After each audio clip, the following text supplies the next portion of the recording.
Živja. Evo, akcija Ostanite, zdravi, mladi s Kalčkom se počasi zaključuje. Res je. To je prva izvedba in verjetno bomo naredili še kakšno. Ja. Med 3 kandidati smo imeli tudi enega fanta, enega moškega, Andreja, Ja. ki ima zelo zaposlen, zelo busy delovnik in zelo okupiran življenjski čas.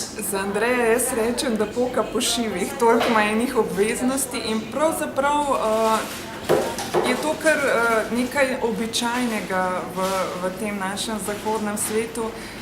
In bom rekla, Andrej je krasen moški, ki se je že zelo zgodaj zavedal tudi, da mora poskrbeti za svoje zdravje, ne samo pač za tisti poslovni del in za druge stvari, se pravi za druge obveznosti, ampak se zaveda tega, kako pomembno je, da če bo želel dolgo kvalitetno delati, skrbeti za svojo družino, za svoje hobije, da mora najprej poskrbeti zase. No.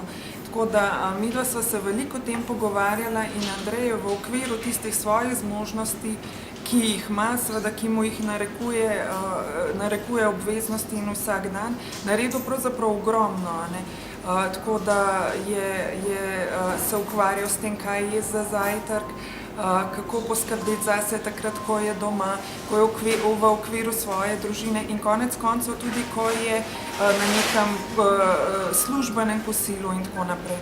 Tako da Andrej je za svoje zmožnosti, za tisto, kar on lahko tekom vsakega dni naredi zase, naredil pravzaprav ogromno. Tako da sem zelo vesela in midva sva se v bistvu pogovarjala o tistih malih detajlih, ki jih lahko on vključi, pa se pravi svoj vsak dan, pa ga nastanejo veliko časa. In po drugi strani je tudi Andrej v bistvu navdušil za mogoče majčkeno drugačen način prehranjevanja svojo družinico, tako da je tudi pri njemu to postal en tak družinski projekt, ki lepo teče.